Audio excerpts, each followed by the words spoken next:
Fiction স্টোরিজে আপনাদের সকলকে পুনরায় স্বাগত জানাই। বাংলা ও বিশ্ব সাহিত্যের বিশিষ্ট লেখকদের অমূল্য গল্প সম্ভার দিয়ে সাজানো আমাদের এই ছোট্ট চ্যানেলটি। আজ আপনাদের জন্য এনেছি কালজয়ী লেখক শ্রী বিভূতিভূষণ বন্দ্যোপাধ্যায়ের লেখা কালজয়ী রচনা চাঁদের পাহাড় এর তৃতীয় পর্ব।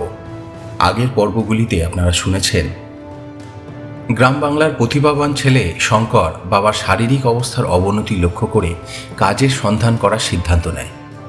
ওদের গ্রামের এক জামাই প্রসাদ দাস বন্দ্যোপাধ্যায়ের সুবাদে সুদূর আফ্রিকার ইউগান্ডার এক প্রত্যন্ত গ্রাম্য রেলওয়ে স্টেশনে স্টোর কিপারের কাজে নিযুক্ত হয়।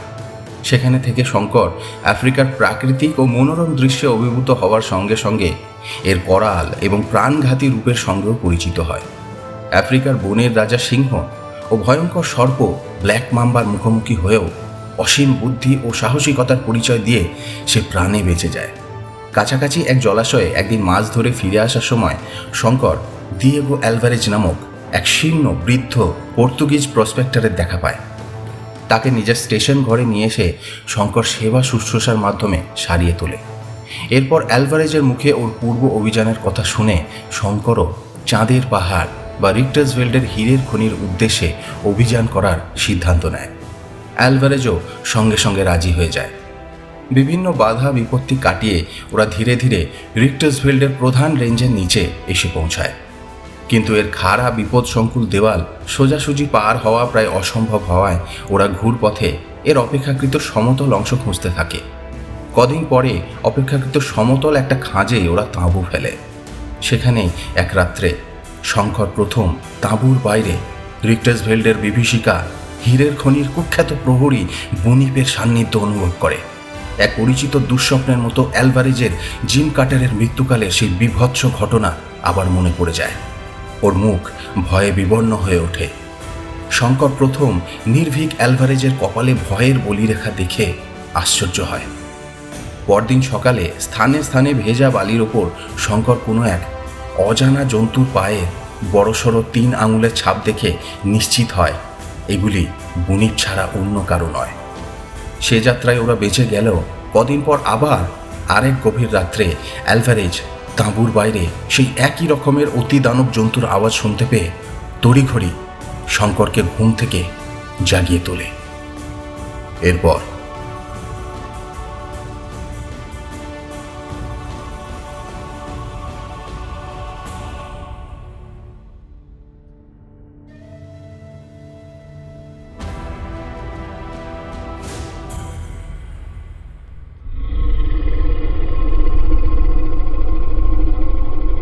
তারপর শঙ্কর কান পেতে শুনল তাঁবুর চারপাশে কে যেন ঘুরে ঘুরে বেড়াচ্ছে। তার জোর নিঃশ্বাসের শব্দ বেশ শোনা যাচ্ছে তাঁবুর মধ্যে থেকে। চাঁদ ঢলে পড়েছে। তাঁবুর বাইরে অন্ধকারই বেশি। জ্যোৎস্নাটুকু গাছের মগডালে উঠে গিয়েছে, কিছুই দেখা যাচ্ছে না। তাঁবুর দরজার মুখে আগুন তখনও একটু একটু জ্বলছে, কিন্তু তার আলোর বৃত্ত যেমন ছোট, আলোর জ্যোতিও ততোধিক ক্ষীণ। তাতে দেখবার সাহায্য কিছুই হয় না। হুড়মুড় করে একটা শব্দ হলো। গাছপালা ভেঙে একটা ভারী জানোয়ার হঠাৎ ছুটে পালালো, যেন তাঁবুর সকলে সজাগ হয়ে উঠেছে। এখন আর অতর্কিত শিকারের সুবিধা হবে না। বাইরে জানোয়ারটা তা বুঝতে পেরেছে। জানোয়ারটা যাই হোক না কেন, তার যেন বুদ্ধি আছে, বিচারের ক্ষমতা আছে, মস্তিষ্ক আছে। অ্যালভারেজ রাইফেল হাতে টর্চ জেলে বাইরে গেল। শঙ্করও গেল ওর পেছনে পেছনে। টর্চের আলোয় দেখা গেল তাঁবুর উত্তর পূর্ব কোণের জঙ্গলের চারা গাছপালার উপর দিয়ে যেন একটা ভারী স্টিম রোলার চলে গিয়েছে। অ্যালভারেজ সেই দিকে বন্দুকের নল উঁচিয়ে বারদুই ফায়ার করল। কোনো দিকে কোনো শব্দ পাওয়া গেল না। তাঁবুতে ফেরবার সময় তাঁবুর ঠিক দরজার মুখে আগুনের কুণ্ডের অতি নিকটে একটা পায়ের দাগ দুজনেরই চোখে পড়ল। 3টে মাত্র আঙুলের দাগ, ভিজে মাটির উপর, সুস্পষ্ট। এতে প্রমাণ হয় জানোয়ারটা আগুনকে ভয় পায় না। শঙ্করের মনে হলো যদি ওদের ঘুম না ভাঙতো তবে সেই অজ্ঞাত বিভীষিকাটি তাঁবুর মধ্যে ঢুকতে একটুও দ্বিধা করত না, এবং তারপর কি ঘটত তা কল্পনা করে কোনো লাভ নেই। অ্যালভারেজ বলল, শঙ্কর, তুমি তোমার ঘুম শেষ করো, আমি জেগে আছি। না অ্যালভারেজ, তুমি ঘুমো, আমি দেখছি। অ্যালভারেজ ক্ষীণ হাসি হেসে বলল, পাগল, তুমি জেগে কিছু করতে পারবে না শঙ্কর, ঘুমিয়ে পড়ো। ওই দেখো দূরে বিদ্যুৎ চমকাচ্ছে, আবার ঝড় বৃষ্টি আসবে, রাত শেষ হয়ে আসছে, ঘুমো। আমি বরং একটু কফি খাই। রাত ভোর হওয়ার সঙ্গে সঙ্গে এলো মুষলধারে বৃষ্টি, সঙ্গে সঙ্গে তেমনি বিদ্যুৎ, তেমনি মেঘ গর্জন। সেই বৃষ্টি চলল সমানে সারাদিন, তার বিরাম নেই, বিশ্রাম নেই। শঙ্করের মনে হলো পৃথিবীতে আজ প্রলয়ের বর্ষণ শুরু হয়েছে। প্রলয়ের দেবতা সৃষ্টি ভাসিয়ে দেওয়ার সূচনা করেছেন বুঝি। বৃষ্টির বহর দেখে অ্যালভারেজ পর্যন্ত দমে গিয়ে তাঁবু উঠাবার নাম মুখে আনতে ভুলে গেল।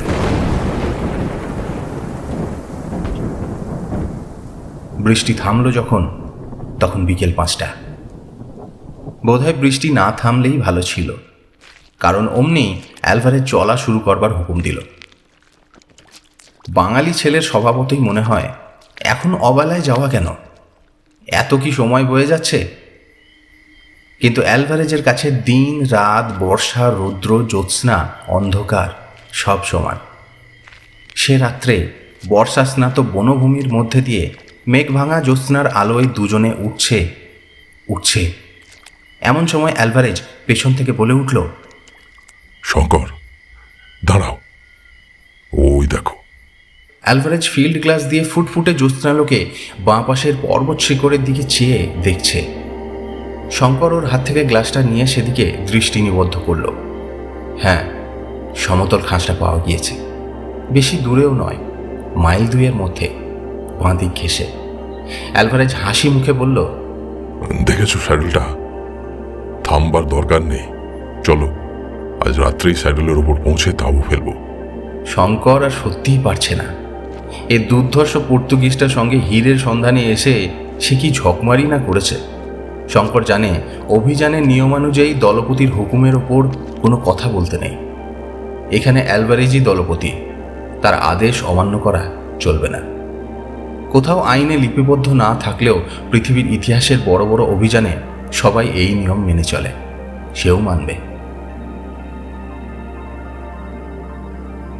অবিশ্রান্ত হাঁটবার পরে সূর্যোদয়ের সঙ্গে সঙ্গে ওরা এসে স্যাডেলে যখন উঠল, শঙ্করের তখন আর এক পাও চলবার শক্তি নেই। স্যাডেলটার বিস্তৃতি 3 মাইলের কম নয়, কখনো বা 200 ফুট খাড়া উঠছে, কখনো বা 400-500 ফুট নেমে গেল 1 মাইলের মধ্যে। সুতরাং বেশ দূরারোহ।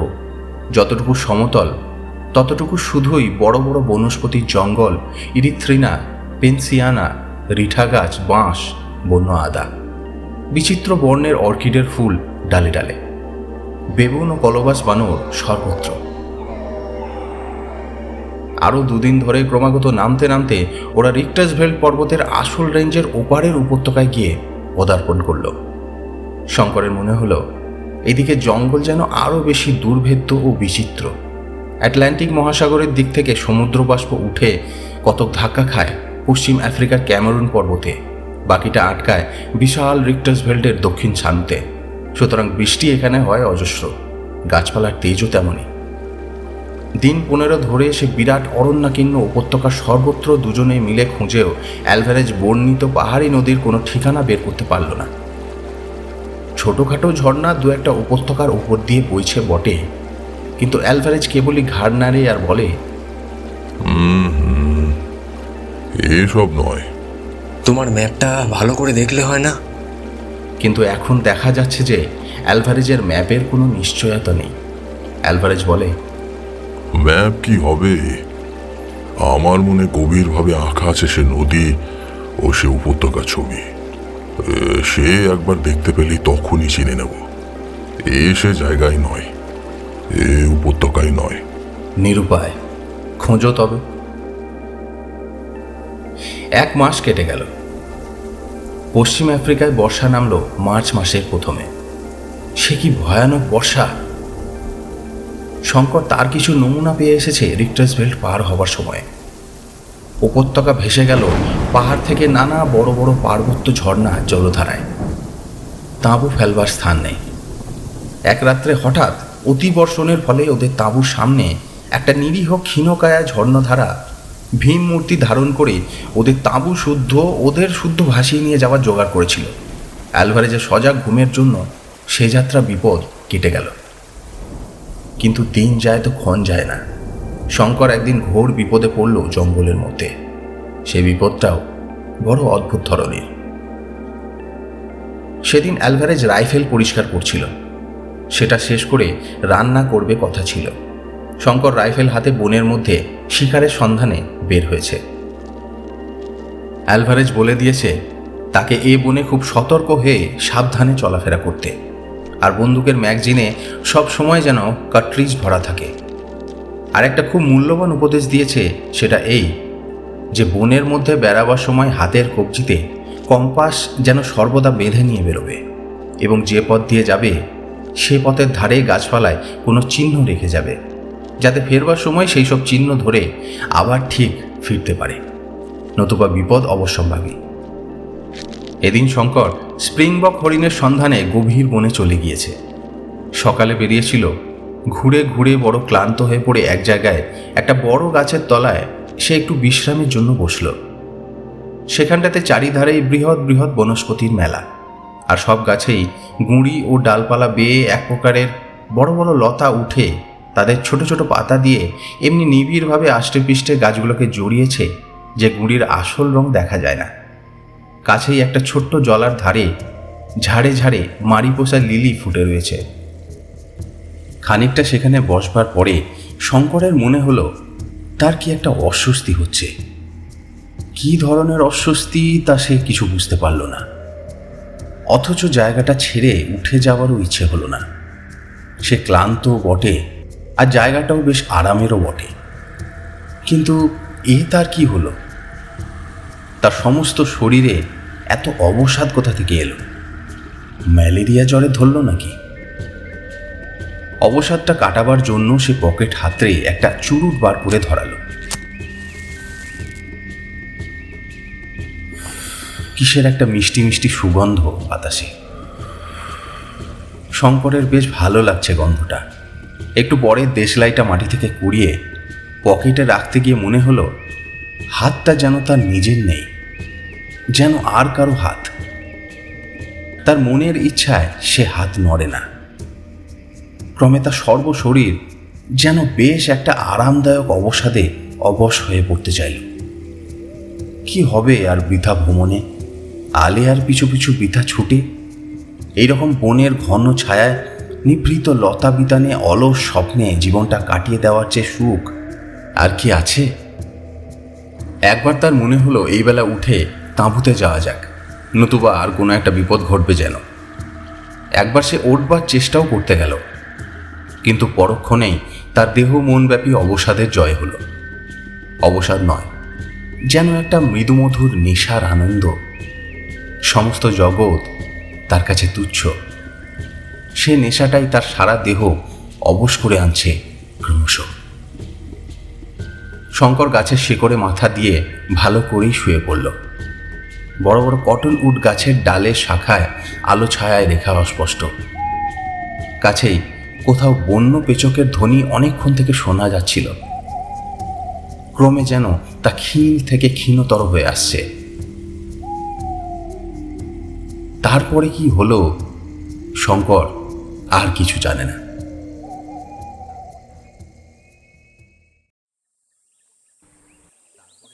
অ্যালভারেজ যখন বহু অনুসন্ধানের পর ওর অচৈতন্য দেহটা কটনউড জঙ্গলের ছায়ায় আবিষ্কার করল, তখন বেলা বেশি নেই।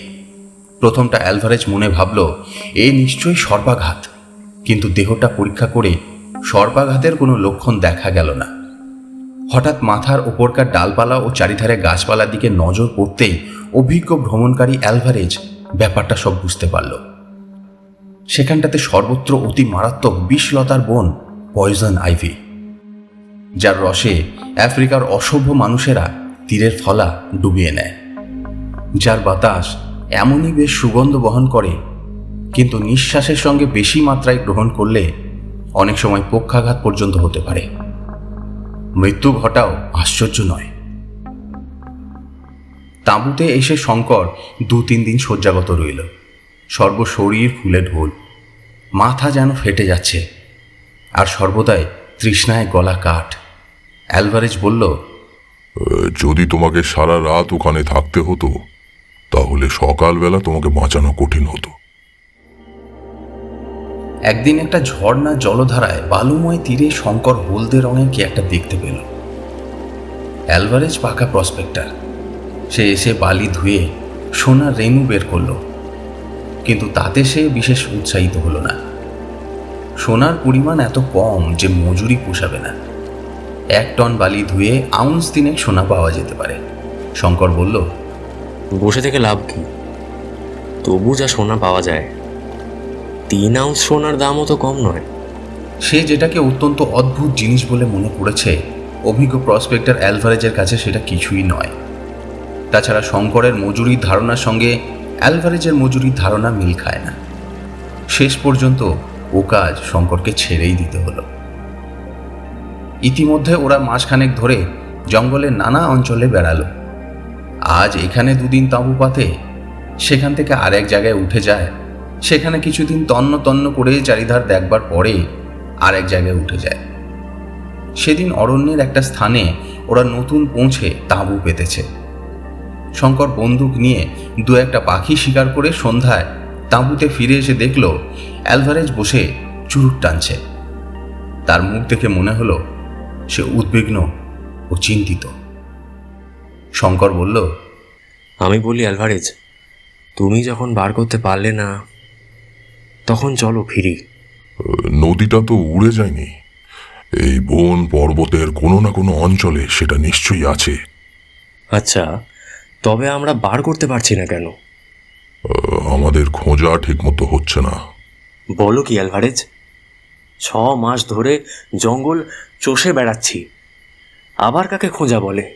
অ্যালভারেজ গম্ভীর মুখে বলল, কিন্তু মুশকিল হয়েছে কোথায় জানো শঙ্কর? তোমাকে এখনো কথাটা বলিনি। শুনলে হয়তো খুব দমে যাবে বা ভয় পাবে। আচ্ছা, তোমাকে একটা জিনিস দেখাই, এসো আমার সঙ্গে।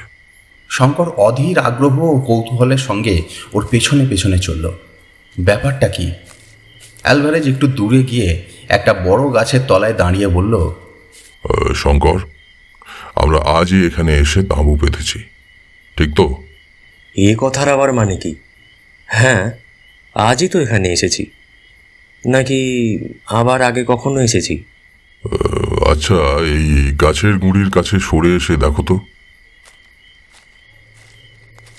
শঙ্কর এগিয়ে গিয়ে দেখল গুঁড়ির নরম ছাল ছুরি দিয়ে খুদে KDA লিখে রেখেছে, কিন্তু লেখাটা টাটকা নয়, অন্তত মাসখানেকের পুরনো। শঙ্কর ব্যাপারটা কিছু বুঝতে পারল না। অ্যালভারেজের মুখের দিকে চেয়ে রইল। অ্যালভারেজ বলল, বুঝতে পারলে না? এই গাছে আমি মাসখানেক আগে আমার নামের অক্ষর 2টি খুদে রাখি। আমার মনে একটু সন্দেহ হয়। তুমি তো বুঝতে পারো না, তোমার কাছে সব বনই সমান। এর মানে এখন বুঝেছ? আমরা চক্রাকারে বনের মধ্যে ঘুরছি। এইসব জায়গায় যখন এরকম হয়, তখন তা থেকে উদ্ধার পাওয়া যায় শক্ত। এতক্ষণে শঙ্কর বুঝল ব্যাপারটা। বলল, তুমি বলতে চাও মাসখানেক আগে আমরা এখানে এসেছিলাম? ঠিক তাই। বড় অরণ্যে বা মরুভূমিতে এই বিপদ ঘটে, একে বলে ডেথ সার্কেল। আমার মনে মাসখানেক আগে প্রথমে সন্দেহ হয় যে হয়তো আমরা ডেথ সার্কেলে পড়েছি। সেটা পরীক্ষা করে দেখবার জন্যই গাছের ছালে ওই অক্ষর খুদে রাখি। আজ বনের মধ্যে বেড়াতে বেড়াতে হঠাৎ চোখে পড়ল। আমাদের কম্পাসের কি হলো? কম্পাস থাকতে দিক ভুল হচ্ছে কিভাবে রোজ রোজ? আমার মনে হয় কম্পাস খারাপ হয়ে গেছে। রিক্টার্সফেল্ড পার হবার সময় সেই যে ভয়ানক ঝড় ও বিদ্যুৎ হয়, তাতেই কিভাবে ওর চৌম্বক শক্তি নষ্ট হয়ে গিয়েছে। তাহলে আমাদের কম্পাস এখন অকেজো? আমার তাই ধারণা। শঙ্কর দেখল অবস্থা নিতান্ত মন্দ নয়। ম্যাপ ভুল, কম্পাস অকেজো, তার উপর ওরা পড়েছে এক ভীষণ দুর্গম গহন অরণ্যের মধ্যে বিষম মরণ ঘূর্ণিতে। জনমানুষ নেই, খাবার নেই, জলও নেই বললেই হয়, কারণ যেখানকার সেখানকার জল এখানে পানের উপযুক্ত নয়। থাকার মধ্যে আছে এক ভীষণ অজ্ঞাত মৃত্যুর ভয়। জিম কার্টার এই অভিশপ্ত অরণ্যানীর মধ্যে রত্নের লোভে এসে প্রাণ দিয়েছিল। এখানে কারো মঙ্গল হবে বলে মনে হয় না। অ্যালভারেজ কিন্তু দমে যাওয়ার পাত্রই নয়। সে দিনের পর দিন চলল বনের মধ্যে দিয়ে।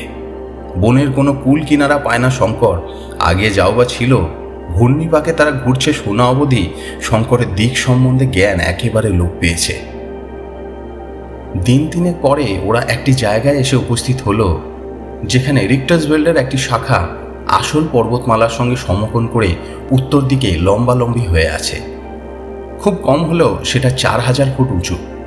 আরও পশ্চিম দিকে একটা খুব উঁচু পর্বতচূড়া ঘন মেঘের আড়ালে লুকোচুরি খেলছে। দুই পাহাড়ের মধ্যেকার উপত্যকা 3 মাইল বিস্তীর্ণ হবে এবং এই উপত্যকা খুব ঘন জঙ্গলে ভরা।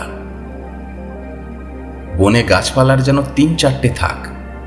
সকলের উপরের থাকে শুধুই বড়গাছা ও শ্যাওলা, মাঝের থাকে ছোট বড় বনস্পতির ভিড়, নিচে থাকে ঝোপঝাপ ছোট ছোট গাছ। সূর্যের আলোর বালাই নেই বনের মধ্যে। অ্যালভারেজ বনের মধ্যে না ঢুকে বনের ধারেই তাঁবু ফেলতে বলল।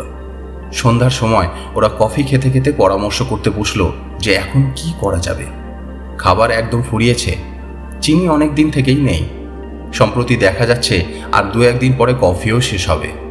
সামান্য কিছু ময়দা এখনো আছে, কিন্তু আর কিছুই নেই। ময়দা এই জন্য আছে যে ওরা ও জিনিসটা কালে ভদ্রে ব্যবহার করে। ওদের প্রধান ভরসা বন্য জন্তুর মাংস, কিন্তু সঙ্গে যখন ওদের গুলি বারুদের কারখানা নেই, তখন শিকারের ভরসাই বা চিরকাল করা যায় কি করে? কথা বলতে বলতে শঙ্কর দূরের যে পাহাড়ের চূড়াটা মেঘের আড়ালে লুকোচুরি খেলছে সেদিকে মাঝে মাঝে চেয়ে দেখছিল। এই সময় অল্পক্ষণের জন্য মেঘ সম্পূর্ণরূপে সরে গেল। চূড়াটার অদ্ভুত চেহারা, যেন একটা কুলফি বরফের আগার দিকটা কে এক কামড়ে খেয়ে ফেলেছে।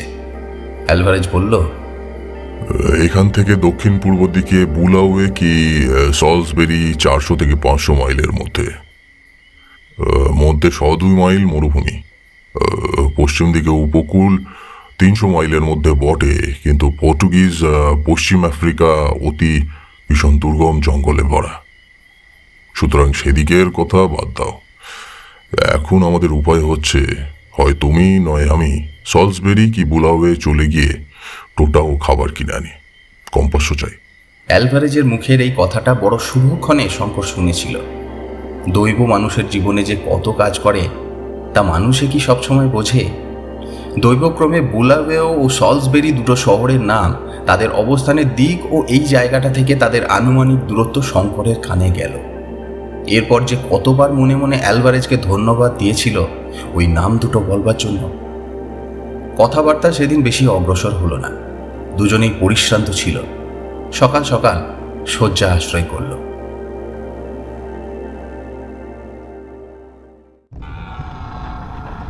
মাঝরাত্রে শঙ্করের ঘুম ভেঙে গেল।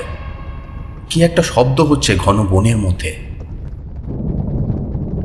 কি একটা কাণ্ড কোথায় ঘটছে বনে।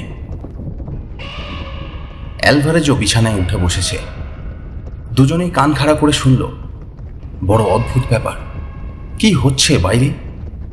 শঙ্কর তাড়াতাড়ি টর্চ জেলে বাইরে আসছিল। অ্যালভারেজ বারণ করল, বলল, এসব অজানা জঙ্গলে রাত্রিবেলা ওরকম তাড়াতাড়ি তাঁবুর বাইরে যেও না। তোমাকে অনেকবার সতর্ক করে দিয়েছি। বিনা বন্দুকেই বা যাচ্ছ কোথায়? তাঁবুর বাইরে রাত্রির ঘুটঘুটে অন্ধকার। দুজনেই টর্চ ফেলে দেখল বন্য জন্তুর দল গাছপালা ভেঙে ঊর্ধ্বশ্বাসে উন্মত্তের মতো দিকবিদিক জ্ঞান শূন্য হয়ে ছুটে পশ্চিমের সেই ভীষণ জঙ্গল থেকে বেরিয়ে পূব দিকে পাহাড়টার দিকে চলেছে। হায়না, বেবুন, কোনো মোষ। দুটো চিতাবাঘ তো ওদের গা ঘেঁষে ছুটে পালালো। আরও আসছে, দলে দলে আসছে। ধারীয় মাদি কালোবাস বাঁদর দলে দলে ছানাপোনা নিয়ে ছুটে আসছে। সবাই যেন কোনো আকস্মিক বিপদের মুখ থেকে প্রাণের ভয় ছুটছে। আর সঙ্গে সঙ্গে দূরে কোথাও একটা অদ্ভুত শব্দ হচ্ছে, চাপা, গম্ভীর, মেঘ গর্জনের মতো শব্দটা। কিংবা দূরে কোথাও হাজারটা জয় ঢাক যেন একসঙ্গে বাজছে। ব্যাপার কি? দুজনে দুজনের মুখের দিকে চাইল। দুজনেই অবাক। অ্যালভারেজ বলল, শঙ্কর, আগুনটা ভালো করে জ্বালো, নয়তো বন্য জন্তুর দল আমাদের তাঁবু শুদ্ধ ভেঙে মারিয়ে চলে যাবে। জন্তুদের সংখ্যা ক্রমে বেড়ে চলল যে। মাথার উপরেও পাখির দল বাসা ছেড়ে পালাচ্ছে।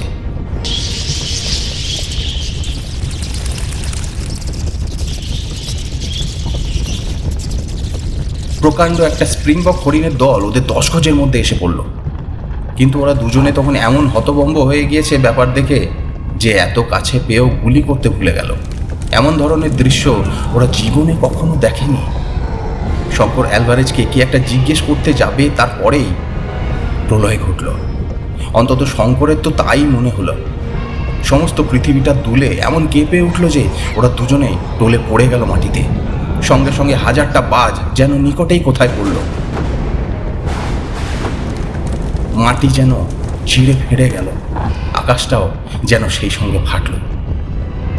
অ্যালভারেজ মাটি থেকে উঠবার চেষ্টা করতে করতে বলল, ভূমিকম্প। কিন্তু পরক্ষণেই তারা দেখে বিস্মিত হলো, রাত্রির অমন ঘুটঘুটে অন্ধকার হঠাৎ দূর হয়ে 50,000 বাতির এমন বিজলি আলো জ্বলে উঠল কোথা থেকে। তারপর ওদের নজর পড়ল দূরে সেই পাহাড়ের চূড়াটার দিকে। সেখানে যেন একটা প্রকাণ্ড অগ্নিলীলা শুরু হয়েছে। রাঙা হয়ে উঠেছে সমস্ত দিগন্ত। সেই প্রলয়ের আলোয় আগুন রাঙা মেঘ ফুঁপিয়ে উঠেছে পাহাড়ের চূড়ো থেকে 2 থেকে 2,500 ফুট পর্যন্ত উঁচুতে। সঙ্গে সঙ্গে কি বিশ্রী গন্ধকের উৎকট নিঃশ্বাস রোধকারী গন্ধ বাতাসে। অ্যালভারেজ সেদিকে চেয়ে ভয়ে ও বিস্ময়ে বলে উঠল, আগ্নেয়গিরি, সান্তা আনা গ্রাসিয়া দা কোর্ডোভা। কিন্তু অদ্ভুত ধরনের ভীষণ সুন্দর দৃশ্য। কেউ চোখ ফিরিয়ে নিতে পারল না ওরা খানিকক্ষণ। লক্ষটা তুবড়ি একসঙ্গে জ্বলছে, লক্ষটা রং মশালে একসঙ্গে আগুন দিয়েছে শঙ্করের মনে হলো। রাঙা আগুনের মেঘ মাঝে মাঝে নিচু হয়ে যায়। হঠাৎ যেমন আগুনে ধুনো পড়লে দপ করে জ্বলে ওঠে, অমনি দপ করে 1000 ফুট ঠেলে ওঠে। আর সেই সঙ্গে 1000টা বোমা ফাটার আওয়াজ। এদিকে পৃথিবী এমন কাঁপছে যে দাঁড়িয়ে থাকা যায় না, কেবল টলে টলে পড়তে হয়। শঙ্কর তো টলতে টলতে তাঁবুর মধ্যে এসে ঢুকলো। ঢুকে দেখে একটা ছোট কুকুর ছানার মতো জীব তার বিছানায় একসঙ্গে গুটিসুটি হয়ে ভয় কাঁপছে। শঙ্করের টর্চের আলোয় সেটা থতমত খেয়ে আলোর দিকে চেয়ে রইল, আর তার চোখ দুটো মনির মতো জ্বলতে লাগলো। অ্যালভারেজ তাঁবুতে ঢুকে দেখে বলল, ওটা নেকড়ে বাঘের ছানা, রেখে দাও, প্রাণের ভয়ে যখন আশ্রয় নিয়েছে। ওরা কেউ এর আগে প্রজ্বলন্ত আগ্নেয়গিরি দেখেনি, তা থেকে বিপদ আসতে পারে ওদের জানা নেই। কিন্তু অ্যালভারেজের কথা ভালো করে শেষ হতে না হতেই হঠাৎ কি একটা প্রচণ্ড ভারী জিনিসের পতনের শব্দে ওরা আবার তাঁবুর বাইরে গিয়ে যখন দেখলো যে একখানা 15 সের ওজনের জ্বলন্ত কয়লার মতো রাঙা পাথর অদূরে একটা ঝোপের ওপর এসে পড়েছে, সঙ্গে সঙ্গে ঝোপটাও জ্বলে উঠেছে, তখন অ্যালভারেজ ব্যস্ত সমস্ত হয়ে বলল, পালাও পালাও শঙ্কর, তাঁবু ওঠাও শিগগির। ওরা তাঁবু ওঠাতে ওঠাতে আরও 2-5খানা আগুন রাঙা জ্বলন্ত ভারী পাথর এদিকে ওদিকে সশব্দে পড়ল। নিঃশ্বাস তো এদিকে বন্ধ হয়ে আসে, এমনই ঘন গন্ধকের ধূম বাতাস ছড়িয়েছে। দৌড় দৌড়। 2 ঘন্টা ধরে ওরা জিনিসপত্র কত টেনে হিঁচড়ে কত বয়ে নিয়ে পূর্ব দিকের সেই পাহাড়ের নিচে গিয়ে পৌঁছল। সেখানে পর্যন্ত গন্ধকের গন্ধ বাতাসে। আধ ঘন্টা পরে সেখানেও পাথর পড়তে শুরু করলো। ওরা পাহাড়ের উপরে উঠল সেই ভীষণ জঙ্গল আর রাত্রির অন্ধকার ঠেলে। ভোর যখন হলো তখন 2500 ফুট উঠে পাহাড়ের ঢালুতে বড় গাছের তলায় দুজনে হাঁপাতে হাঁপাতে বসে পড়ল। সূর্য ওঠবার সঙ্গে সঙ্গে অগ্নুৎপাতের সে ভীষণ সৌন্দর্য অনেকখানি কমে গেল, কিন্তু শব্দ ও পাথর পড়া যেন বাড়ল। এবার শুধু পাথর নয়, তার সঙ্গে খুব মিহি ধূসর বর্ণের ছাই আকাশ থেকে পড়ছে। গাছপালা লতাপাতার উপর দেখতে দেখতে পাতলা এক পুরু ছায়ের চাদর জমে গেল। সারাদিন সমানভাবে অগ্নিলীলা চলল। আবার রাত্রি এলো। নিম্নের উপত্যকা ভূমির অত বড় হেমলক গাছের জঙ্গল দাবানলে ও প্রস্তর বর্ষণে সম্পূর্ণ নষ্ট হয়ে গেল। রাত্রিতে আবার সেই ভীষণ সৌন্দর্য। কত দূর পর্যন্ত বন ও আকাশ, কত দূরের দিগন্ত লাল হয়ে উঠেছে পর্বতের অগ্নিকটাহের আগুনে। তখন পাথর পড়াটা একটু কেবল কমেছে, কিন্তু সেই রাঙা আগুন ভরা বাষ্পের মেঘ তখনও সেই রকমই দীপ্ত হয়ে আছে। রাত দুপুরের পরে একটা বিরাট বিস্ফোরণের শব্দে ওদের তন্দ্রা ছুটে গেল। ওরা সব হয়ে চেয়ে দেখল জ্বলন্ত পাহাড়ের চূড়ার মুন্ডুটা উড়ে গিয়েছে। নিচের উপত্যকাতে ছাই, আগুন ও জ্বলন্ত পাথর ছড়িয়ে পড়ে অবশিষ্ট জঙ্গলটাকেও ঢাকা দিল। অ্যালভারেজ পাথরের ঘায়ে আহত হল। ওদের তাঁবুর কাপড়ে আগুন ধরে গেল। পেছনের একটা উঁচু গাছের ডাল ভেঙে পড়ল পাথরের চোট খেয়ে। শঙ্কর ভাবছিল, এই জনহীন অরণ্য অঞ্চলে এত বড় একটা প্রাকৃতিক বিপর্যয় যে ঘটে গেল তা কেউ দেখতেও পেত না যদি তারা না থাকতো। সভ্য জগৎ জানেও না আফ্রিকার গহন অরণ্যের এই আগ্নেয়গিরির অস্তিত্ব। কেউ বললেও বিশ্বাস করবে না হয়তো।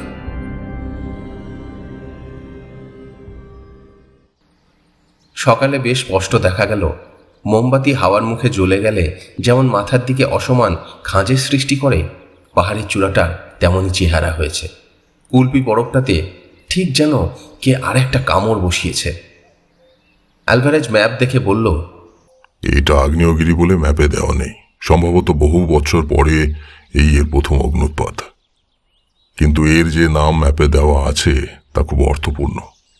কি নাম? এর নাম লেখা আছে ওল্ডোনিও লেঙ্গাই।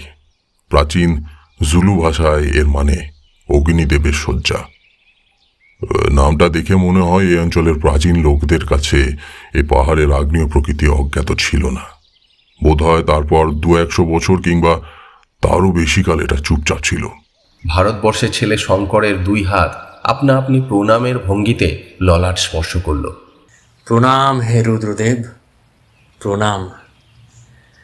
আপনার তাণ্ডব দেখবার সুযোগ দিয়েছিলেন, এজন্য প্রণাম গ্রহণ করুন। আপনার এই রূপের কাছে শত হীরক খনি তুচ্ছ হয়ে যায়।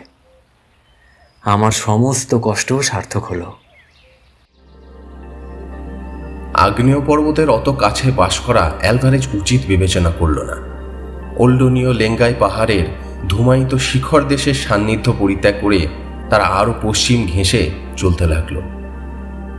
সেদিকের গহন অরণ্যে আগুনের আঁচটিও লাগেনি। বর্ষার জলে সে অরণ্য আরও নিবিড় হয়ে উঠেছে ছোট ছোট গাছপালার ও লতাঝোপের সমাবেশে। ছোট বড় কত ঝর্ণাধারা ও পার্বত্য নদী বয়ে চলেছে, তাদের মধ্যে একটাও অ্যালভারেজের পূর্ব পরিচিত নয়। এইবার এক জায়গায় ওরা এসে উপস্থিত হলো যেখানে চারিদিকেই চুনা পাথর ও গ্রানাইটের ছোট বড় পাহাড় ও প্রত্যেক পাহাড়ের গায়েই নানা আকারের গুহা। স্থানটার প্রাকৃতিক দৃশ্য রিক্টেসভেল্ডের সাধারণ দৃশ্য থেকে একটু অন্যরকম। এখানে বন তত ঘন নয়, কিন্তু খুব বড় বড় গাছ চারিদিকে, আর যেখানে সেখানে পাহাড় ও গুহা। একটা উঁচু ঢিবির মতো গ্রানাইটের পাহাড়ের উপর ওরা তাঁবু ফেলে রইল। এখানে এসে পর্যন্ত শঙ্করের মনে হয়েছে জায়গাটা ভালো নয়। কি একটা অস্বস্তি, মনের মধ্যে কি একটা আসন্ন বিপদের আশঙ্কা। তা সে না পারে ভালো করে নিজে বুঝতে, না পারে অ্যালভারেজকে বোঝাতে। একদিন অ্যালভারেজ বলল, সব মিথ্যে শঙ্কর, সব মিথ্যে। আমরা এখনো বনের মধ্যে ঘুরছি। আজ সেই গাছটা আবার দেখছি, সেই ডিএ লেখা। অথচ তোমার মনে আছে আমরা যতদূর সম্ভব পশ্চিম দিক ঘেঁষেই চলেছি আজ 15 দিন। কি করে আমরা আবার সেই গাছের কাছে আসতে পারি? তবে এখন উপায় কি? উপায় আছে। আজ রাত্রে একটা বড় গাছের মাথায় উঠে নক্ষত্র দেখে দিক নির্ণয় করতে হবে। তুমি তাঁবুতে থেকো। শঙ্কর একটা কথা বুঝতে পারছিল না। তারা যদি চক্রাকারে ঘুরছে, তবে এই অনুচ্চ শৈলমালা ও গুহার দেশে কি করে এলো? এ অঞ্চলে তো কখনো আসেনি বলেই মনে হয়। অ্যালভারেজের উত্তরে বলল, গাছটাতে নাম খোদাই দেখিয়ে সে আর কখনো তার পূর্বে আসবার চেষ্টা করেনি। পূর্ব দিকে মাইল 2 এলেই এই স্থানটাতে এসে ওরা পৌঁছত। সে রাত্রে শঙ্কর একা তাঁবুতে বসে বঙ্কিমচন্দ্রের রাজসিংহ পড়ছিল। এই একখানাই বাংলা বই সে দেশ থেকে আসবার সময় সঙ্গে করে আনে এবং বহুবার পড়লেও সময় পেলেই আবার পড়ে। কত দূরে ভারতবর্ষ, তার মধ্যে চিত্তোর, মেওয়ার, মোগল রাজপুতের বিবাদ, এই অজানা মহাদেশের অজানা মহা অরণ্যানীর মধ্যে বসে সেসব যেন অবাস্তব বলে মনে হয়।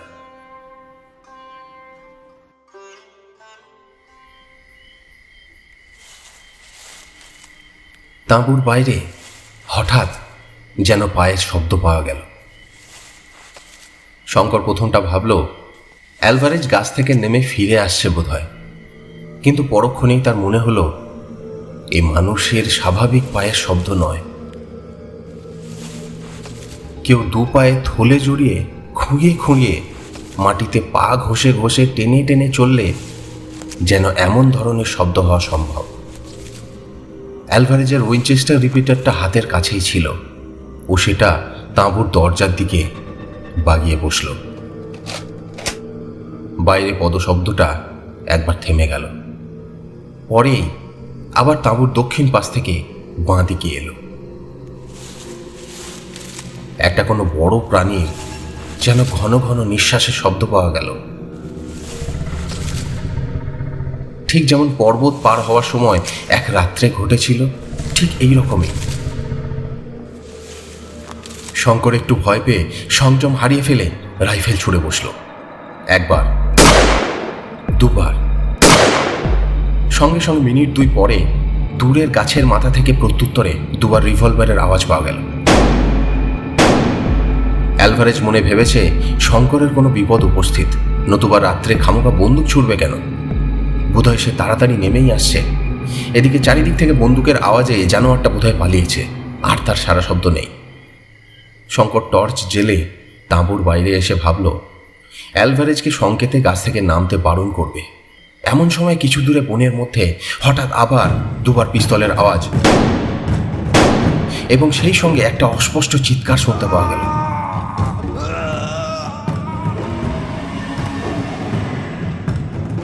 শঙ্কর পিস্তলের আওয়াজ লক্ষ্য করে ছুটে গেল। কিছু দূরে গিয়েই দেখল বনের মধ্যে একটা বড় গাছের তলায় অ্যালভারেজ পড়ে। টর্চের আলোয় তাকে দেখে শঙ্কর শিউরে উঠল ভয়ে, বিস্ময়ে। তার সারা শরীর রক্তমাখা, মাথাটা বাকি শরীরের সঙ্গে একটা অস্বাভাবিক কোণের সৃষ্টি করেছে, গায়ের কোটটা ছিন্ন ভিন্ন। শঙ্কর তাড়াতাড়ি ওর পাশে গিয়ে বসে ওর মাথাটা নিজের কোলে তুলে নিল। ডাকল, অ্যালভারেজ, অ্যালভারেজ, অ্যালভারেজ। অ্যালভারেজের সাড়া নেই। তার ঠোঁট দুটো একবার যেন নড়ে উঠল, কি যেন বলতে গেল।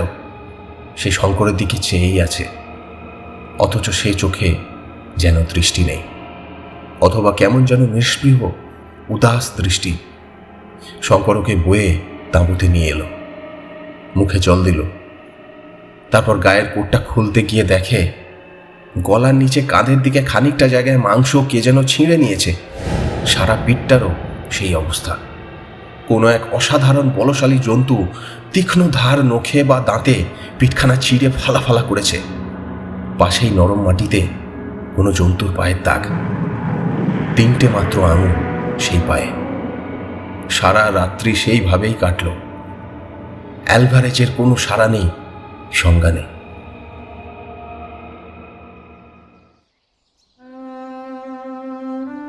সকাল হওয়ার সঙ্গে সঙ্গে হঠাৎ যেন তার চেতনা ফিরে এলো।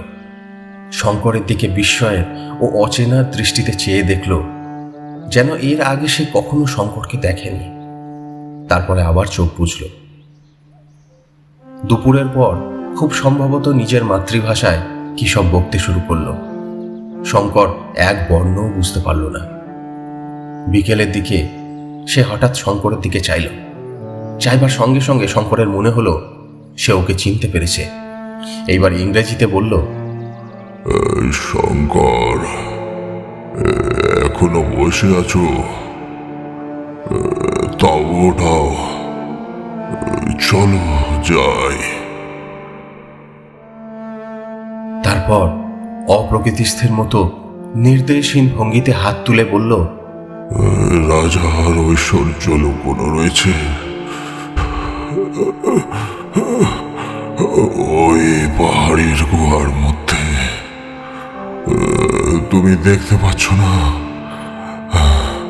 আমি দেখতে পাচ্ছি। চলো আমরা যাই।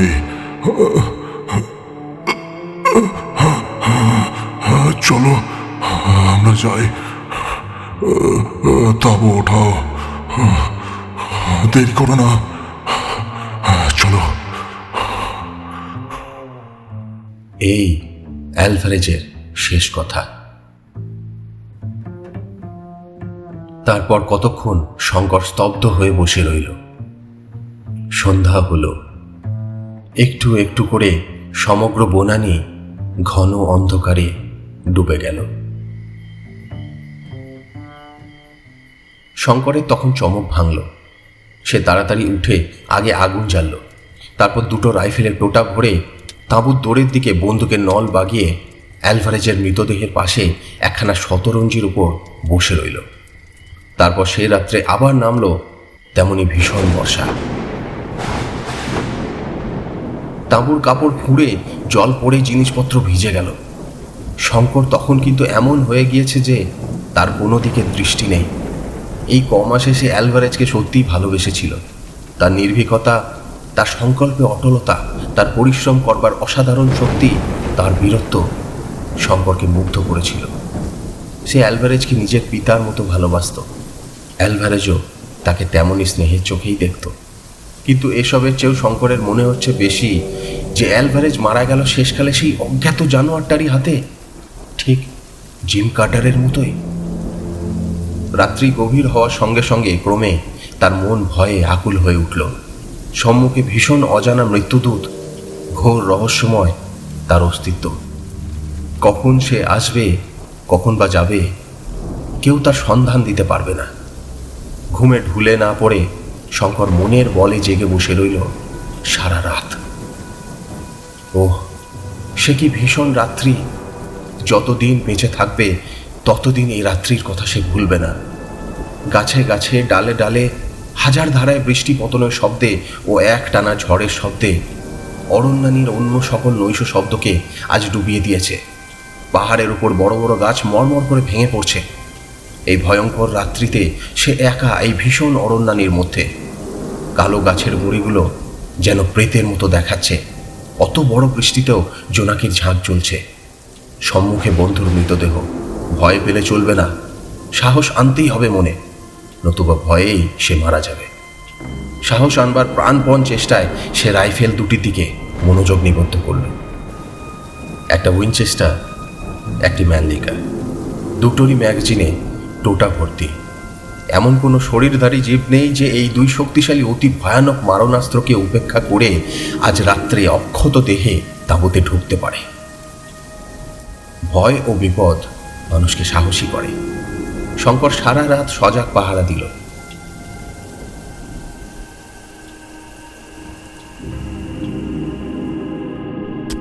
পরদিন সকালে অ্যালভারেজের মৃতদেহ সে একটা বড় গাছের তলায় সমাধিস্থ করল এবং দুখানা গাছের ডাল ক্রসের আকারে শক্ত লতা দিয়ে বেঁধে সমাধির ওপর পুঁতে দিল। অ্যালভারেজের কাগজপত্রের মধ্যে ওপোর্টো খনি বিদ্যালয়ের একটা ডিপ্লোমা ছিল ওর নামে। তাদের শেষ পরীক্ষায় অ্যালভারেজ সসম্মানে উত্তীর্ণ হয়েছে। ওর কথাবার্তায় অনেক সময়ই শঙ্করের সন্দেহ হতো যে সে নিতান্ত মূর্খ, ভাগ্যান্বেষী ভবঘুরে নয়। লোকালয় থেকে বহু দূরে এই জনহীন গহন অরণ্যে ক্লান্ত অ্যালভারেজের রত্নানুসন্ধান শেষ হলো। তার মতো লোকেরা রত্নের কাঙাল নয়। বিপদের নেশায় পথে পথে ঘুরে বেড়ানোই তাদের জীবনের পরম আনন্দ। কুবেরের ভাণ্ডারও তাকে এক জায়গায় চিরকাল আটকে রাখতে পারত না। দুঃসাহসিক ভবঘুরের উপযুক্ত সমাধি বটে। অরণ্যের বনস্পতি দল ছায়া দেবে সমাধির ওপর। সিংহ, গরিলা, হায়না সজাগ রাত্রি যাপন করবে, আর সবারই উপরে সবাইকে ছাপিয়ে বিশাল রিক্টার্সভেল পর্বতমালা অদূরে দাঁড়িয়ে মেঘলোকে মাথা তুলে খাড়া পাহারা রাখবে চিরযুগ।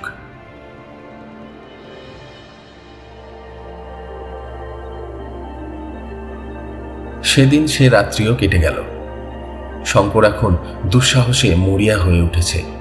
যদি তাকে প্রাণ নিয়ে এ ভীষণ অরণ্য থেকে উদ্ধার পেতে হয়, তবে তাকে ভয় পেলে চলবে না। দুদিন সে কোথাও না গিয়ে তাঁবুতে বসে মনস্থির করে ভাববার চেষ্টা করল সে এখন কি করবে। হঠাৎ তার মনে হলো অ্যালভারেজের সেই কথাটা, সলসবেরি। এখান থেকে দক্ষিণ পূর্ব কোণে আন্দাজ 500-600 মাইল। সলসবেরি, দক্ষিণ রোডেশিয়ার রাজধানী সলসবেরি। যে করেই হোক পৌঁছতেই হবে তাকে সলসবেরিতে। সে এখনো অনেক দিন বাঁচবে, তার জন্মকুষ্ঠিতে লেখা আছে। এই জায়গায় বেঘরে সে মরবে না। শঙ্কর ম্যাপগুলো খুব ভালো করে দেখল। পর্তুগিজ গভর্নমেন্টের ফরেস্ট সার্ভের ম্যাপ, 1973 সালের রয়্যাল মেরিন সার্ভের তৈরি উপকূলের ম্যাপ, ভ্রমণকারী স্যার ফিলিপো ডি ফিলিপের ম্যাপ, এবাদে অ্যালভারেজের হাতে আঁকা ও জিম কার্টারের সইযুক্ত একখানা জীর্ণ বিবর্ণ খসড়া নকশা। অ্যালভারেজ বেঁচে থাকতে সে এইসব ম্যাপ একবারও বুঝতে চেষ্টা করেনি। এখন এগুলো বোঝার ওপর তার জীবন মরণ নির্ভর করছে। সলসবেরির সোজা রাস্তা বের করতে হবে। এই স্থান থেকে তার অবস্থিতি বিন্দুর দিক নির্ণয় করতে হবে। রিক্টাসভেল্ড অরণ্যের এই গোলক ধাঁধা থেকে তাকে উদ্ধার পেতে হবে, সবই এই ম্যাপগুলির সাহায্যে। অনেক দেখবার শোনবার পরেও বুঝতে পারল এই অরণ্য পর্বতমালার সম্বন্ধে কোনো ম্যাপেই বিশেষ কিছুই দেওয়া নেই, এক অ্যালভারেজের ও জিম কার্টারের খসড়া ম্যাপখানা ছাড়া। তাও এত সংক্ষিপ্ত এবং তাতে এত সাংকেতিক ও গুপ্ত চিহ্ন ব্যবহার করা হয়েছে যে শঙ্করের পক্ষে তা প্রায় দুর্বোধ্য। কারণ এদের সব সময়ই ভয় ছিল যে ম্যাপ অপরের হাতে পড়লে পাছে আর কেউ এসে ওদের ধনে ভাগ বসায়। চতুর্থ দিন শঙ্কর সে স্থান ত্যাগ করে আন্দাজ মতো পূর্ব দিকে রওনা হলো। যাবার আগে কিছু বনের ফুলের মালা গেঁথে অ্যালভারেজের সমাধির ওপর অর্পণ করল। বুশক্রাফট বলে একটি জিনিস আছে। সুবিস্তীর্ণ বিজন গহন অরণ্যানীর মধ্যে ভ্রমণ করবার সময়ে এই বিদ্যা জানা না থাকলে বিপদ অবশ্যম্ভাবী। অ্যালভারেজের সঙ্গে এতদিন ঘোরাঘুরি করার ফলে শঙ্কর কিছু কিছু বুশক্রাফট শিখে নিয়েছিল। তবুও তার মনে সন্দেহ হলো যে এই বন একা পাড়ি দেবার যোগ্যতা সে কি অর্জন করেছে। শুধু ভাগ্যের উপর নির্ভর করে তাকে চলতে হবে। ভাগ্য ভালো হয় বন পার হতে পারে, আর যদি ভাগ্য প্রসন্ন না হয় তাহলে মৃত্যু। 2-3টে ছোট পাহাড় সে পার হয়ে চলল। বন কখনো গভীর, কখনো পাতলা, কিন্তু বৃহৎ বৃহৎ বনস্পতির আর শেষ নেই। শঙ্করের জানা ছিল যে দীর্ঘ এলিফ্যান্ট ঘাসের জঙ্গল এলে বুঝতে হবে যে বনের প্রান্ত সীমায় পৌঁছানো গিয়েছে। কারণ গভীর জঙ্গলে কখনো এলিফ্যান্ট ঘাস জন্মায় না, কিন্তু এলিফ্যান্ট ঘাসের চিহ্ন নেই কোনো দিকে, শুধুই বনস্পতি আর নিচু বনঝোপ। প্রথম দিন শেষ হলো এক নিবিড়তর অরণ্যের মধ্যে। শঙ্কর জিনিসপত্র প্রায় সবই ফেলে দিয়ে এসেছিল। কেবল অ্যালভারেজের ম্যানলিকার রাইফেলটা, অনেকগুলো টোটা, জলের বোতল, টর্চ, ম্যাপগুলো, কম্পাস, ঘড়ি, একখানা কম্বল ও সামান্য কিছু ঔষধ সঙ্গে নিয়েছিল। আর নিয়েছিল একটা দড়ির দোলনা। তাঁবুটা যদিও খুব হালকা, কিন্তু তা সে বয়ে আনা অসম্ভব বিবেচনায় ফেলেই এসেছে। দুটো গাছের ডালে মাটি থেকে অনেকটা উঁচুতে সে দড়ির দোলনা টাঙালো এবং হিংস্র জন্তুর ভয়ে গাছতলায় আগুন জ্বালালো। দোলনায় শুয়ে বন্দুক হাতে জেগে রইল, কারণ ঘুম অসম্ভব। একে ভয়ানক মশা, তার উপর সন্ধ্যার পর থেকেই গাছতলার কিছু দূর দিয়ে একটা চিতাবাঘ যাতায়াত শুরু করল। গভীর অন্ধকারে তার চোখ জ্বলে যেন দুটো আগুনের ভাঁটা। শঙ্কর টর্চের আলো ফেলে, পালিয়ে যায়, আবার আধ ঘন্টা পরে ঠিক সেইখানে দাঁড়িয়ে ওর দিকে চেয়ে থাকে। শঙ্করের ভয় হলো ঘুমিয়ে পড়লে হয়তোবা লাফ দিয়ে দোলনায় উঠে আক্রমণ করবে। চিতাবাঘ অতি ধূর্ত জানোয়ার, কাজে সারা রাত্রি শঙ্কর চোখের পাতা বোঝাতে পারল না। তার উপর চারিধারে নানা বন্য জন্তুর রব। একবার একটু তন্দ্রা এসেছিল, হঠাৎ কাছেই কোথাও একদল বালক বালিকার খিলখিল হাসির রবে তন্দ্রা ছুটে গিয়েও চমকে উঠে দেখল ছেলেমেয়েরা হাসে কোথায়। এই জনমানবহীন অরণ্যে বালক বালিকাদের যাতায়াত করা বা এত রাত্রে হাসা উচিত নয় তো। পরক্ষণেই তার মনে পড়ল এক জাতীয় বেবুনের ডাক, ঠিক ছেলেপুলার হাসির মতো শোনায়। অ্যালভারেজ একবার গল্প করেছিল। প্রভাতে সে গাছ থেকে নেমে রওনা হলো। বৈমানিকেরা যাকে বলেন ফ্লাইং ব্লাইন্ড, সে এইভাবে বনের মধ্যে দিয়ে চলেছে সম্পূর্ণ ভাগ্যের উপর নির্ভর করে, দু চোখ বুজে। এই দুদিন চলেই সে সম্পূর্ণভাবে দিকভ্রান্ত হয়ে পড়েছে, আর তার উপর উত্তর, দক্ষিণ, পূর্ব, পশ্চিম জ্ঞান নেই। সে বুঝল কোনো মহারণ্যে দিক ঠিক রেখে চলা কি ভীষণ কঠিন ব্যাপার। তোমার চারিপাশে সবসময় গাছের গুঁড়ি অগণিত অজস্র, তার লেখাজোখা নেই। তোমার মাথার উপর সবসময় ডালপালা, লতাপাতার চন্দ্রাতপ। নক্ষত্র, চন্দ্র, সূর্য দৃষ্টিগোচর হয় না। সূর্যের আলো কম, সব সময়ই যেন গোধূলি। ক্রোশের পর ক্রোশ যাও, ওই একই ব্যাপার। এদিকে কম্পাস অকেজো, কি করে দিক ঠিক রাখা যায়? পঞ্চম দিনে একটা পাহাড়ের তলায় এসে সে বিশ্রামের জন্য থামল। কাছেই একটা প্রকাণ্ড গুহার মুখ, একটা ক্ষীণ জলস্রোত গুহার ভেতর থেকে বেরিয়ে বনের মধ্যে এঁকে বেঁকে অদৃশ্য হয়েছে। অত বড় গুহা কখনো না দেখার দরুন একটা কৌতূহলের বশবর্তী হয়েই সে জিনিসপত্র বাইরে রেখে গুহার মধ্যে ঢুকল। গুহার মুখে খানিকটা আলো, ভেতরে বড় অন্ধকার। টর্চ জেলে সন্তর্পণে অগ্রসর হয়ে সে ক্রমশ এমন এক জায়গায় এসে পৌঁছল যেখানে ডাইনে বাঁয়ে আর দুটো মুখ। উপরের দিকে টর্চ উঠিয়ে দেখল ছাদটা অনেকটা উঁচু। সাদা শক্ত নুনের মতো ক্যালসিয়াম কার্বনেটের সরু মোটা ঝুড়ি ছাদ থেকে ঝাড় লণ্ঠনের মতো ঝুলছে। গুহার দেওয়ালগুলো ভিজে, গা বেয়ে অনেক জায়গায় জল খুব ক্ষীণ ধারায় ঝরে পড়ছে। শঙ্কর ডাইনের গুহায় ঢুকল। সেটা ঢুকবার সময় সরু, কিন্তু ক্রমশ প্রশস্ত হয়ে গিয়েছে। পায়ে পাথর নয়, ভিজে মাটি। টর্চের আলোয় ওর মনে হলো গুহাটা ত্রিভুজাকৃতি। ত্রিভুজের ভূমির এক কোণে আর একটা গুহামুখ। সেটা দিয়ে ঢুকে শঙ্কর দেখল সে যেন দুধারে পাথরের উঁচু দেয়ালওয়ালা একটা সংকীর্ণ গলির মধ্যে এসেছে। গলিটা আঁকাবাঁকা, একবার ডাইনে একবার বাঁয়ে সাপের মতো এঁকে বেঁকে চলেছে। শঙ্কর অনেক দূর চলে গেল গলিটা ধরে। ঘন্টা 2 এতে কাটল। তারপর সে ভাবল এবার ফেরা যাক, কিন্তু ফিরতে গিয়ে সে আর কিছুতেই সেই ত্রিভুজাকৃতি গুহাটা খুঁজে পেল না। কেন? এই তো সেই গুহা থেকেই এই সরু গুহাটা বেরিয়েছে। সরু গুহা তো শেষ হয়েই গেল, তবে সে ত্রিভুজ গুহা কই? অনেকক্ষণ খোঁজাখুঁজির পর শঙ্করের হঠাৎ কেমন আতঙ্ক উপস্থিত হলো। সে গুহার পথ হারিয়ে ফেলেনি তো? সর্বনাশ! সে বসে আতঙ্ক দূর করবার চেষ্টা করল। ভাবল, না, ভয় পেলে তার চলবে না। স্থির বুদ্ধি ভিন্ন এই বিপদ থেকে উদ্ধারের উপায় নেই। মনে পড়ল অ্যালভারেজ তাকে বলে দিয়েছিল অপরিচিত স্থানে বেশি দূর অগ্রসর হওয়ার সময় পথের পাশে সে যেন কোনো চিহ্ন রেখে যায়, যাতে আবার সেই চিহ্ন ধরে ফিরতে পারে। এই উপদেশ সে ভুলে গিয়েছিল। এখন উপায়? টর্চের আলো জ্বালতে তার আর ভরসা হচ্ছে না। যদি ব্যাটারি ফুরিয়ে যায়? তবে নিরুপায়। গুহার মধ্যে অন্ধকার সূচিভেদ্য। সেই দুর্নিরীক্ষা অন্ধকারে এক পা অগ্রসর হওয়া অসম্ভব। পথ খুঁজে বের করা তো দূরের কথা। সারা দিন কেটে গেল। ঘড়িতে সন্ধ্যা 7টা। এদিকে টর্চের আলো রাঙা হয়ে আসছে ক্রমশ। ভীষণ গুমোট গরম গুহার মধ্যে, তাছাড়া পানীয় জল নেই। পাথরের দেওয়াল বেয়ে যে জল চুঁয়ে পড়ছে তার আস্বাদ কষা, খার, ঈষৎ লোনা। তার পরিমাণও বেশি নয়, জিভ দিয়ে চেটে খেতে হয় দেওয়ালের গা থেকে। বাইরে অন্ধকার হয়েছে নিশ্চয়ই। 7:30 বাজল। 8টা, 9টা, 10টা। তখনও শঙ্কর পথ হাতড়াচ্ছে। টর্চের পুরনো ব্যাটারি চলছে সমানে বেলা 3টে থেকে। এইবার সে এত ক্ষীণ হয়ে এসেছে যে শঙ্কর ভয়ে আরো উন্মাদের মতো হয়ে উঠল। এই আলো যতক্ষণ, তার প্রাণের ভরসাও ততক্ষণ। নতুবা এই রৌরব নরকের মতো মহা অন্ধকারে পথ খুঁজে পাওয়ার কোনো আশা নেই। স্বয়ং অ্যালভারেজও পারত না। টর্চ নিভিয়ে ও চুপ করে একখানা পাথরের ওপর বসে রইল। এ থেকে উদ্ধার পাওয়া যেতেও পারত যদি আলো থাকত, কিন্তু অন্ধকারে সে কি করে এখন? একবার ভাবল রাত্রিটা কাটুক না, দেখা যাবে এখন।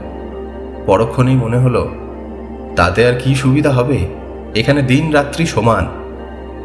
অন্ধকারে সে দেওয়াল ধরে ধরে চলতে লাগলো। হায় হায়, কেন যে গুহায় ঢুকবার সময় দুটো নতুন ব্যাটারি সঙ্গে নেয়নি, অন্তত একটা দেশলাই।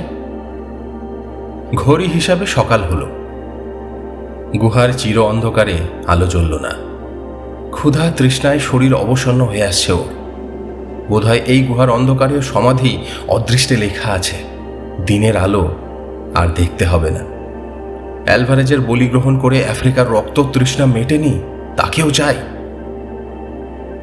3 দিন 3 রাত্রি কেটে গেল। শঙ্কর জুতোর শুকতলা চিবিয়ে খেয়েছে। একটা আরশোলা কি ইঁদুর কি কাঁকড়া বিছা, কোনো জীব নেই গুহার মধ্যে যে সে ধরে খায়। মাথা ক্রমশ অপ্রকৃতিস্থ হয়ে আসছে। তার জ্ঞান নেই সে কি করছে বা তার কি ঘটছে।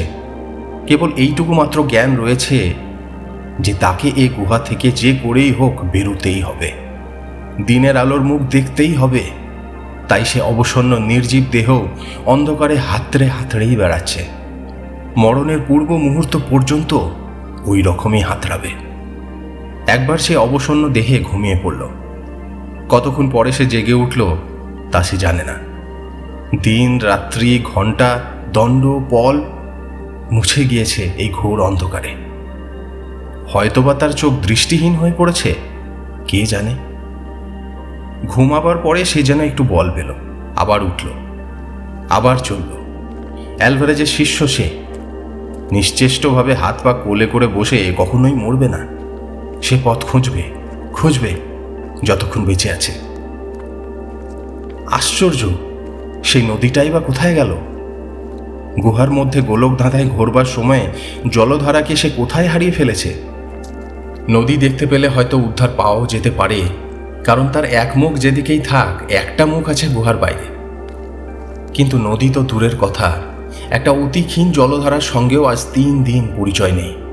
জল অভাবে শঙ্কর মরতে বসেছে। কষা লোনা বিস্বাদ জল চেটে চেটে তার জিভ ফুলে উঠেছে। তৃষ্ণা তাতে বেড়েছে, ছাড়া কমেনি। পাথরের দেওয়াল হাতড়ে শঙ্কর খুঁজতে লাগলো, ভিজে দেওয়ালের গায়ে কোথাও শ্যাওলা জন্মেছে কিনা, খেয়ে প্রাণ বাঁচাবে। না, তাও নেই। পাথরের দেওয়াল সর্বত্র অনাবৃত। মাঝে মাঝে ক্যালসিয়াম কার্বনেটের পাতলা স্বর পড়েছে। একটা ব্যাঙের ছাতা কি শ্যাওলা জাতীয় উদ্ভিদও নেই। সূর্যের আলোর অভাবে উদ্ভিদ এখানে বাঁচতে পারে না। আরও একদিন কেটে রাত এলো। এত ঘোরাঘুরি করেও কিছু সুবিধা হচ্ছে বলে তো বোধ হয় না। ওর মনে হতাশা ঘনিয়ে এসেছে। আরও সে কি চলবে? কতক্ষণ চলবে? এতে কোনো ফল নেই, এই চলার শেষ নেই। কোথায় সে চলেছে এই গাঢ় নিকষ কৃষ্ণ অন্ধকারে, এই ভয়ানক নিস্তব্ধতার মধ্যে? উফ, কি ভয়ানক অন্ধকার আর কি ভয়ানক নিস্তব্ধতা! পৃথিবী যেন মরে গিয়েছে। সৃষ্টি শেষের প্রলয়ে সোম সূর্য নিভে গিয়েছে। সেই মৃত পৃথিবীর জনহীন শব্দহীন সময়হীন শ্মশানে সেই একমাত্র প্রাণী বেঁচে আছে। আর বেশিক্ষণ এরকম থাকলে সে ঠিক পাগল হয়ে যাবে।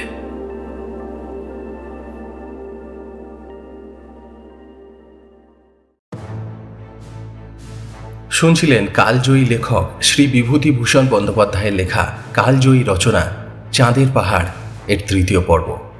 গল্প পাঠে ইমরান। শঙ্করের চরিত্রে অভিনয় করেছেন শুভাশিস। দিয়েগো অ্যালভারেজের চরিত্রে ইমরান। আবহ ও সম্পাদনায় ইমরান। শঙ্কর কি পারবে বেরোতে এই নিশ্ছিদ্র অন্ধকার গোলক ধাঁধার জগৎ থেকে? অ্যালভারেজের মৃত্যুর পর সে কি একা পারবে আফ্রিকার এই দিগন্ত বিস্তৃত মরণ সংকুল বনভূমি পেরিয়ে সভ্য জগতে পৌঁছতে? সে কি পারবে অ্যালভারেজের অপূর্ণ ইচ্ছা পূর্ণ করে সেই হলদে হীরক খনির সান্নিধ্য লাভ করতে? জানতে হলে অবশ্যই শুনতে হবে চাঁদের পাহাড় এর পরবর্তী এবং অন্তিম পর্বটি। খুব শীঘ্রই অন্তিম পর্বটি নিয়ে ফিকশন স্টোরিজের পর্দায় আমরা হাজির হচ্ছি। সঙ্গে থাকুন এবং শুনতে থাকুন ফিকশন স্টোরিজ।